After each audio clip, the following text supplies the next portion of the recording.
Hello बच्चों, कैसे हो आप लोग। आई होप कि आप सब लोग अच्छे होंगे, स्वस्थ होंगे। So welcome to my channel P for physics. इस चैनल पर मिलेगी आपको फिजिक्स से रिलेटेड हर एक प्रॉब्लम का एक यूनिक और बहुत जेन्युइन सॉल्यूशन, जिससे आप फिजिक्स को आसानी से समझ पाएं और फिजिक्स में अच्छा मार्क्स स्कोर कर पाएं। तो आज का जो हमारा टॉपिक है बहुत इंटरेस्टिंग टॉपिक है। आई होप कि आपको पढ़ने में बहुत मजा आएगा और सुनने में भी बहुत मजा आएगा। जो हमारा टॉपिक है वो क्या है कि हम ट्रांसफार्मर की हेल्प से कि कैसे एक सब स्टेशन से दूसरे सब स्टेशन पर हम कैसे पावर को ट्रांसफर करते हैं, कैसे वोल्टेज वहां पर पहुंच जाती है, फिर वहां से वोल्टेज हमारे पास आ जाती है। हमारे जो बिजली घर है उनमें वोल्टेज कैसे एक पॉइंट से दूसरे पॉइंट में ट्रांसफर होती है। तो हमारे टॉपिक का नाम क्या होगा?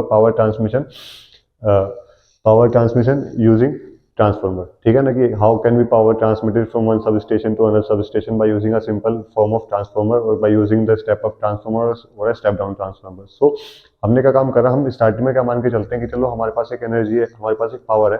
वो पावर कितनी है? 11,000 वोट। कितनी है? 11,000 वोट, मतलब 11,000 वोट हमारे पास पावर है। उस पावर को हमें एक सब स्टेशन से दूसरे सब स्टेशन में पहुंचाना है। ठीक है, तो क्या बड़ी बात, हम तार लगाएंगे और जोड़ देंगे। पर ऐसा नहीं होता है। ठीक है ना, हम उन तारों को पहले ट्रांसफार्मर में लगाएंगे और ट्रांसफार्मर से हम क्या काम करेंगे, या तो वोल्टेज बढ़ाएंगे या वोल्टेज घटाएंगे। ट्रांसफार्मर हमने एक बात सीख रखी है क्या, कि अगर हम ट्रांसफार्मर कभी भी वोल्टेज इंक्रीज करते हैं तो उससे करंट डिक्रीज होता है। मैंने आपको बताया ना कि वोल्टेज डी में तो इंक्रीज होता नहीं है। अगर मैं 220 को 22,000 वोल्टेज कर रहा हूँ तो ऑब्वियसली बात है 220 पे जो करंट होगा वो उस समय करंट घट जाएगा। तो वोल्टेज किसी कॉस्ट पे बढ़ा? करंट की कॉस्ट पे। सिमिलरली जब करंट बढ़ता है तो किसी कॉस्ट पे बढ़ता है? वोल्टेज की कॉस्ट पे। वोल्टेज की कॉस्ट का मतलब उसकी वो थोड़ी एनर्जी ले लेता है अपने पास और करंट की एनर्जी कम कर देता है। अगर करंट बढ़ रहा है तो वोल्टेज की एनर्जी कर देगा कम। आप ऐसे समझ सकते हो अपनी सिंपल सी भाषा में। अच्छा चलो, हम क्या काम करते हैं, हमें ये 11,000 वोल्ट लेनी है और हम इसको दो तरीके से भेजेंगे। सबसे पहला तरीका होगा कि हम 22,000 वोल्ट का इस्तेमाल करेंगे। एक ट्रांसफार्मर लेंगे जिसका काम क्या होगा, वो 22,000 वोल्ट का एक वोल्टेज बनाएगा और उससे एक सब स्टेशन से दूसरे सब स्टेशन में ट्रांसफर करेगा।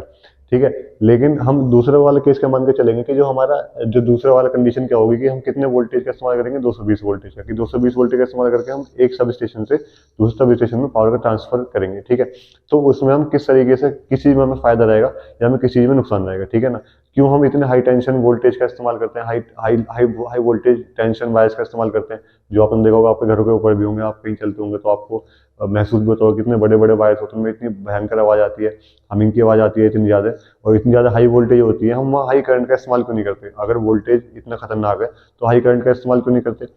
या फिर हम थोड़े कम वोल्टेज का इस्तेमाल क्यों नहीं करते अगर वो इतनी ज्यादा खतरनाक है तो अब हमारा टॉपिक क्या होगा कि हाउ कैन वी यूज, कि हम किस तरीके का वोल्टेज इस्तेमाल करें कि जिससे हम ज्यादा से ज्यादा पावर को उस एक सब स्टेशन से दूसरे सब स्टेशन में पहुंचा सके। सो चलिए पहले केस की बात करते हैं। हम पहला केस का ले रहे हैं, हमारे पास कितने कितने वाट, कितने हमें एनर्जी, कितनी पावर हमें ट्रांसफर करनी है, 11,000 वोट। और हम सबसे पहले किसका इस्तेमाल करेंगे, अपने 22,000 वोट के एक पावरफुल ट्रांसफार्मर का। ठीक है ना, जो हमारे ट्रांसफार्मर है उसने आउटपुट कितना दिया, 22,000 वोल्ट का। ठीक है, तो उसने करंट कितना बनाया होगा? तो सिंपल सी बात है, अगर मुझे 11,000 लेनी है तो पावर का फॉर्मूला होता है ना, V I, P equals to V I. तो यहाँ से हमारी करंट की वैल्यू कितनी आएगी, I equals to P upon V. तो P upon V I 11,000 upon 22,000, क्योंकि हम 22,000 वोल्ट का इस्तेमाल करेंगे पावर को ट्रांसमिट करने में 1 पॉइंट से अनदर। तो जो हमारा आंसर आएगा वो आएगा लगभग 0.5 एम्पियर। कितना आएगा? 0.5। इतना कम करंट, क्या हम इतने कम करंट से एक पॉइंट से दूसरे पॉइंट पे पावर ट्रांसफर कर सकते हैं? सोचने वाली बात। अच्छा, फिर हम किसका इस्तेमाल करेंगे, अपने 220 वोल्ट का। अगर हम 220 वोल्ट का इस्तेमाल कर रहे हैं तो इसका लगभग आएगा 50 एम्पियर, है ना। इससे कटा 5, हाँ 50। ठीक है, तो कितना आएगा? 50 एम्पियर। तो अब हाँ, इसमें थोड़ा बहुत पॉसिबिलिटी लग रही है कि हाँ भाई हमारे पास 50 एम्पियर, तो हम क्या पता करंट पे यहाँ से वहाँ भेज सकते हैं आसानी से। ठीक है ना, अब देखिए हम कैसे इस चीज अपने इस परसेप्शन को चेंज कर सकते हैं। अब मुझे पता है कि जो हीट लॉस का फॉर्मूला होता है, हीट लॉस का फॉर्मूला आपने क्लास 10 में पढ़ा होगा, वो क्या होगा, आई स्क्वायर आर। क्या है? I square are.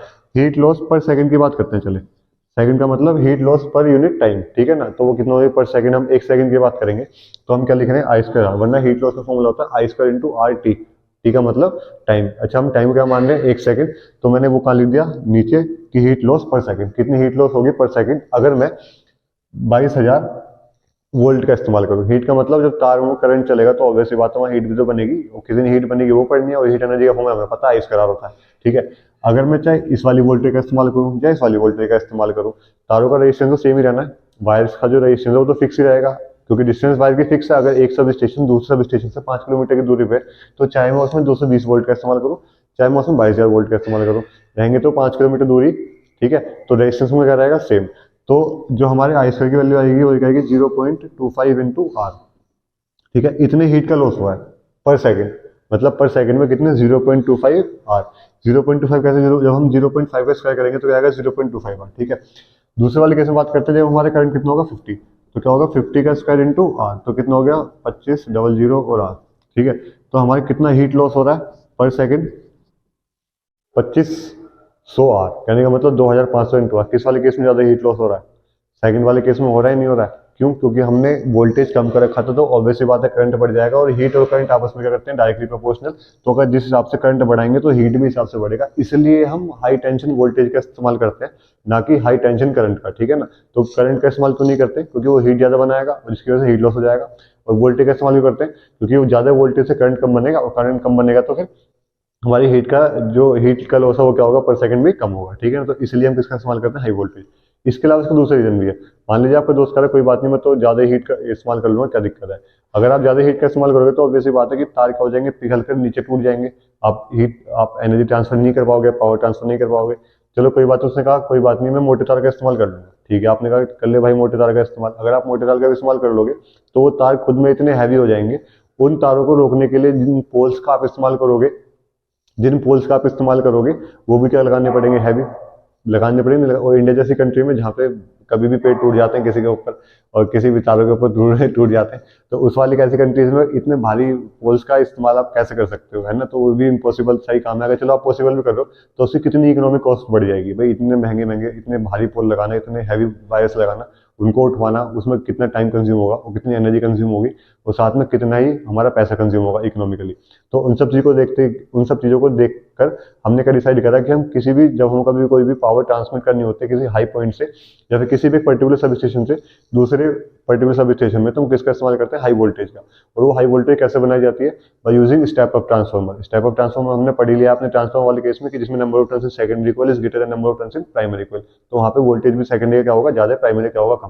तो उसी के बेस में डिसाइड कर लेते हैं कि हम कितने नंबर ऑफ टर्न्स का ट्रांसफार्मर ले, जिससे कि हम एक पर्टिकुलर वोल्टेज को एक हाई वोल्टेज में कन्वर्ट करके और फिर बाद में उसको ट्रांसमिट कर दे किसी दूसरे सब स्टेशन के लिए। तो इस तरीके से हमारे यहाँ की एक सब स्टेशन से दूसरे सब स्टेशन में एनर्जी या फिर पावर को ट्रांसफर करा जाता है by using transformer. So I hope कि आपको ये वाली वीडियो अच्छी लगी होगी और बहुत इन्फॉर्मेटिव लगी होगी। अगर आपको ऐसी जिसकी कुछ इंटरेस्टिंग वीडियो चाहिए तो प्लीज इस वीडियो को लाइक करें, शेयर करें, सब्सक्राइब करें। इस चैनल को भी सब्सक्राइब करें क्योंकि इस चैनल पर मिलेगी आपको फिजिक्स से रिलेटेड हर एक अपनी यूनिक प्रॉब्लम का एक बहुत unique solution. So thank you.